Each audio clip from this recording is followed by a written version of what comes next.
2015년 위셋 화학 강의를 시작하겠습니다. 위셋 강의는 콜라에는 인산이 얼마나 들어있을까를 측정해보는 실험을 하겠습니다. 콜라 말고도 여러가지 음료에 인산이 얼마나 들어있는지 우리 확인해 보겠습니다. 일단 강의 순서는 인산이란 무엇인가, 그리고 인산도 산의 일종인데 산의 일반적인 성질을 알아보고 산과 염기를 정의해보며 일반적인 물질들의 pH, 그 다음에 인산이온을 확인하는 방법, 그 다음에 물질의 분석, 인산의 이용, 식품 첨가물, 실험 방법, 그럼 실험 결과를 도출하는 그런 식으로 진행해 보겠습니다. 인산이라는 것은 일반적인 산입니다. 가장 일반적인 산 중에 하나가 염산, 황산, 질산 그런 것들이 있는데 인산도 아주 일반적인 산의 한 종류입니다. 인산은 청량음료의 맛을 좋게 하기 위해서 사용을 합니다. 다른 용도도 많이 있겠지만 인산은 이온화가 가능한 3개의 수소를 가지고 있습니다. 인산은 H3PO4, 결국 이 3개가 모두 다 해리가 되는 그런 산입니다.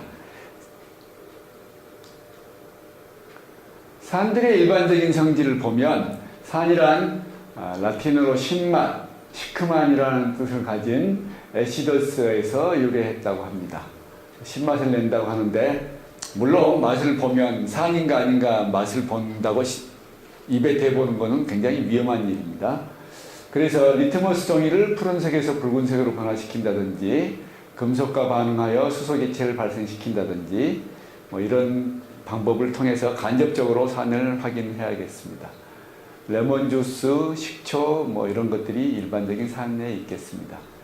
염기의 일반적인 성질은 쓴맛 또는 쏘는 맛 이렇게 표시를 하는데 역시 맛은 보면은 위험하겠죠. 리트머스 종이를 붉은색에서 푸른색으로 변화시키는 것이 일반적으로 우리가 간접적으로 확인할 수 있는 방법입니다. 그리고 산과 반응을 하고 일반적인 얘기로는 수산화소듐, 암모니아 같은 것들이 염기의 대표라 하겠습니다. 산과 염기의 성질을 보면 산은 물과 반응하여서 히드로늄 이온을 생성합니다. H3O 플러스 이온을 생성하는 물질을 우리가 산이라고 하고요. 산의 종류는 그러니까 굉장히 많이 있겠죠. 일반적으로 산은 우리가 HA라고 표시한다면은 HA가 물과 반응하면은 히드로늄 이온을 형성하고 산의 음이온이 이렇게 튀어나오는 그런 형상이 되겠습니다. 그래서 산 용액은 많은 양의 수소 이온을 포함하고 있는 물질이다, 이렇게 우리가 표현할 수 있겠습니다. 염기는 반대로 물과 반응하여서 수산화이온, OH-이온을 생성하는 물질입니다. 염기를 B라고 했을 때 물과 반응하면은 OH-이온을 내는 그런 종들이 바로 우리가 염기라고 할 수 있습니다. 주위에서 보는 물질들의 pH를 우리가 한번 비교해 보면은 어떤 것이 산이고 어떤 것이 염기인지 쉽게 알 수 있는 것들이 있습니다. pH는 산의 세기를 나타내는 척도인데 pH가 7이면 우리가 중성이라고 합니다. 순수한 물의 경우에는 pH가 7이고요. 그거보다도 pH가 낮으면 산성용액, 높으면 염기성 용액이라고 합니다. 그래서 우리가 흔히 알고 있는 산성용액에는 위액이라든지 레몬 주스, 집에서 먹는 식초, 토마토 주스도 산성이네요. 커피도 산성이고요. 거기에 비하면 이제 물과 우유 같은 것들은 중성이고요. 혈액도 거의 중성이죠. 7.4라고 해도 거의 중성입니다. 가정용 암모니아나 1몰 NaOH 같은 것들은 염기성 용액으로 우리가 분류하고 있습니다. 자, 그러면 인산 이온을 어떻게 확인할 것인가 하는 것이 이제 오늘의 우리의 관점입니다. 콜라 속에 인산이 들어있다고 했는데 인산이 과연 들어있는지, 들어있다면 얼마나 들어있는지 양쪽으로 우리가 다 분석을 해봐야 됩니다. 인산이 있는지 없는지와 인산이 얼마큼 들어있는지 양쪽을 분석해 볼 텐데, 일단은 인산이온을 확인할 수 있어야 됩니다. 근데 인산이온이 모든 이온이 그렇겠지만은 우리가 일반적으로 눈으로 볼 수가 없습니다. 눈으로 볼 수가 없다면은 눈에 보이는 형태로 바꿔서 우리가 확인하는 방법밖에 없습니다. 인산은 눈에 보이지 않지만 인산을 우리가 마그네슘과 암모늄으로 섞어서 반응을 시켜서 이온을 만든다면 침전이 돼가지고 그것들이 우리가 확인할 수 있게 됩니다. 그렇게 해서 만든 것이 바로 뭐냐면은 흰색 침전인 MgSO4, PO4 이런 침전을 만들 수가 있는데, 이때 인산이 확인되었다고 하지만 이 속에는 지금 인산만 있는 게 아니고 마그네슘도 들어있고 암모늄도 들어있습니다. 그래서 인산의 양을 측정할 때는 이 전체 침전이 전체가 인산이 아니고 인산의 질량은 이 중에서 침전의 질량에서 마그네슘과 암모늄의 질량을 빼준 게 되겠습니다. 그래서 분량으로 따진다면은 인산이온의 질량은 이 침전의 질량 곱하기 전체 분자량 분의 인산의 분자량, 이렇게 우리가 곱해주면 됩니다. 예를 들어서 침전물을 우리가 0.68g 얻었다면 그 인산이온이 0.68g이 아니고 실제로는 이렇게 계산하여 보면은 0.47g, 다시 말하면 470mg의 인산이 들어있다고 우리가 표시할 수 있습니다. 그래서 물질을 분석하는 방법은 무엇이 얼만큼이라는 양쪽으로 해야 됩니다. 무엇이라는 것이 우리가 정성 분석이라고 하고, 얼만큼이라고 하는 것을 정량 분석이라고 합니다.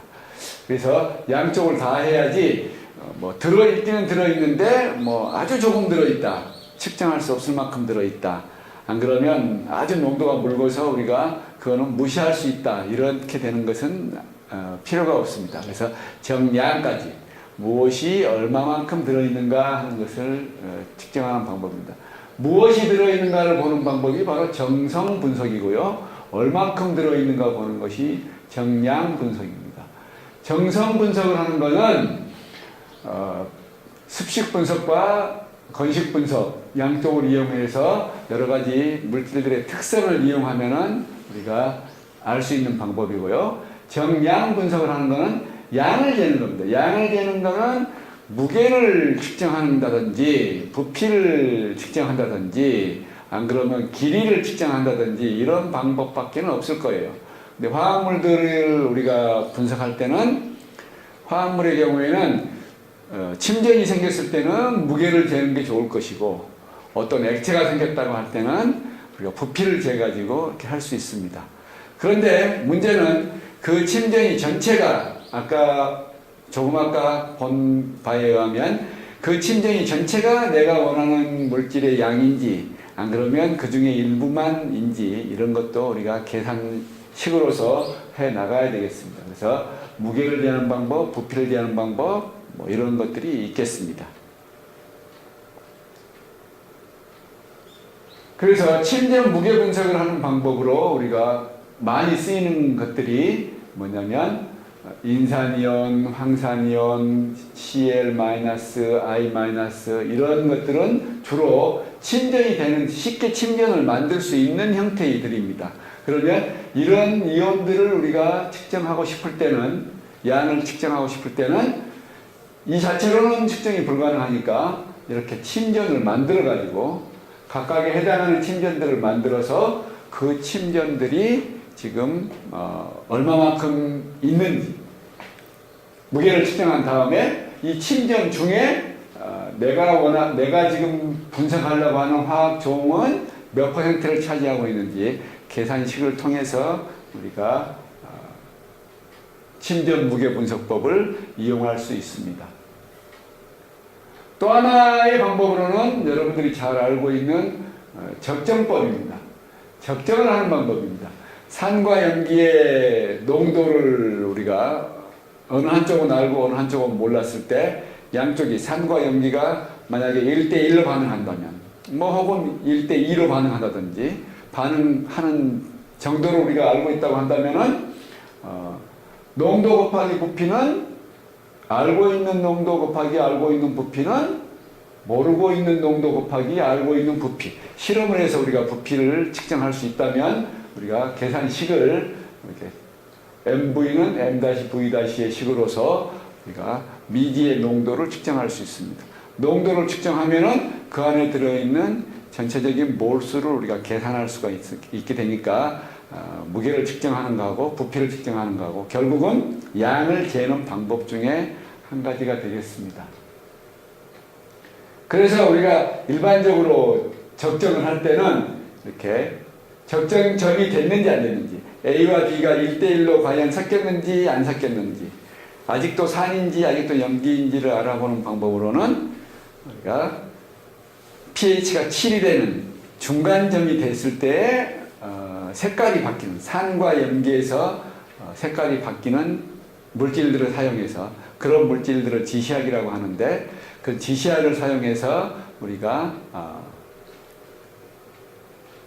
적정이 되는 그 순간 1대1로 반응한 순간을 측정할 수가 있습니다. 그러면 예를 들어서 지금 여기에 있는 것은 페놀프탈레인 지시약을 이용한 건데 페놀프탈레인은 지금 염기에서는 이렇게 핑크 그 다음에 산에서는 무색입니다. 근데 이게 중간점에 가면 정말점에 가면 연한 핑크색이 나타났다 없어졌다 하는 그런 순간을 우리가 볼 수가 있을 겁니다. 그럼 그때까지 들어간 우리가 농도를 뷰레스로 떨어뜨렸다고 했을 때 부피를 우리가 측정하면은 앞에서 본 MV는 M-V-의 식에서 우리가 V-를 구할 수 있으니까 M-를 우리가 계산해서 얻을 수 있다는 얘기겠죠.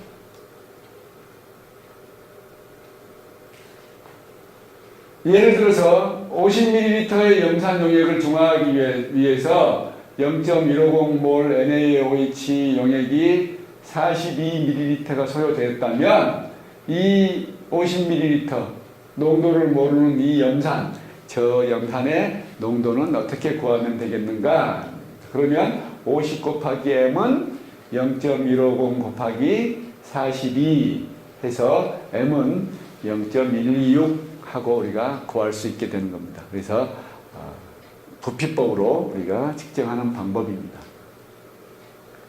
자, 그러면 오늘 측정하고자 하는 우리가 오늘 알고자 하는 인산은 과연 어디에 쓰이는가, 어떤 물질인가 하는 것들을 조금 미리 배워두면 좋겠습니다. 순수한 인산은 식품공업에 많이 쓰인다고 합니다. 식품의 산성 조절도 하고 감미로운 맛도 내기도 하고 뭐 우리가 빵을 굽는 베이킹 파우더에 쓰기도 하고 여러 가지에 쓰고 있습니다. 그리고 비료로도 사용하고요. 인산 비료를 우리가 만들 때도 인산을 씁니다. 인산과 암모니아를 합치면 인산 암모늄이 되는데 인산 암모늄은 인과 질소를 동시에 공급해주는 아주 고급 비료가 되겠습니다. 또 다른 용도로 쓰이는 것은 바로 세제에 쓰는 겁니다. 세제에 들어가면은 아주 그 세탁력이 굉장히 높아지는 그런 효과를 볼 수가 있어요. 대신에 인산이 들어간 세제는 자연계에는 별로 좋지 않습니다. 자연계에는 인산을 분해시키는 요소들이 별로 많지 않기 때문에 인산염을 포함한 세제는 하수에 방류되면 조류의 현장을 과다 촉진해가지고 우리가 BOD를 엄청나게 높여줘서 수질 오염의 원인이 되기도 합니다.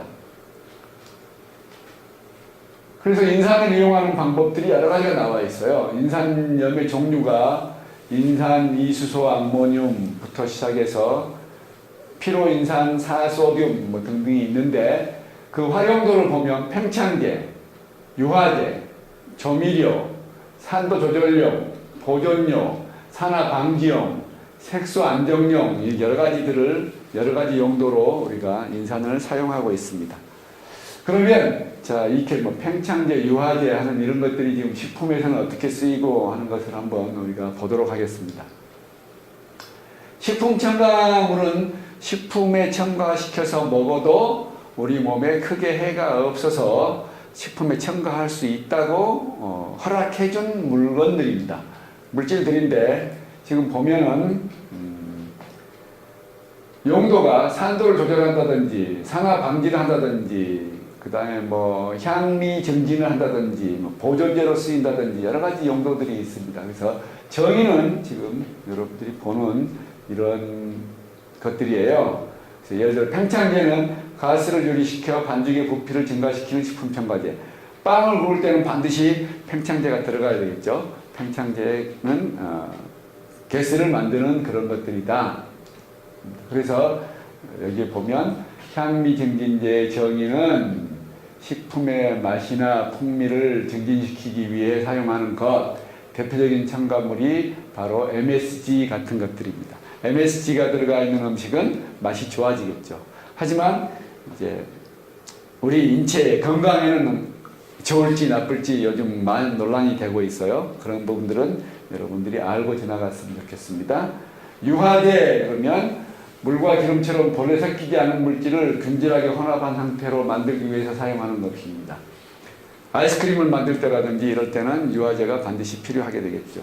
유화제도 이제 여러 가지가 있겠지만 우리 몸에 좀 덜 해로운 건 어떤 것들인가 그런 걸로 이제 우리가 보면은 글리세린 지방산 에스테르라든가 카제인 나트륨 같은 것들을 유화제로 많이 쓰고 있습니다. 이렇게 많이 쓰이는 식품 첨가제 중에 인산이 들어있다는 겁니다. 그래서 우리가 먹는 콜라에도 인산이 들어있게 되는 것이죠. 자, 그러면 이제 콜라에 인산이 들어있다고 하는데 인산이 들어있는 정도가 우리한테 해가 될지 도움이 될지 하는 그런 것들을 좌우할 겁니다. 그렇다면은 얼마나 들어있는가, 인산이 들어있다고 하는데 얼마나 들어있는가 우리가 직접 실험을 해보겠습니다. 인산만이 아니고 우리가 즐겨 먹는 여러 가지 음료수들, 주스들 이런 것들에도 표시가 안 돼 있는 것도 있고 표시가 돼 있는 것도 있을 텐데 정말로 인산이 안 들어있는지 들어있다면 얼마큼 들어있는지 이런 것들을 우리가 직접 실험을 해보도록 하겠습니다. 실험 방법은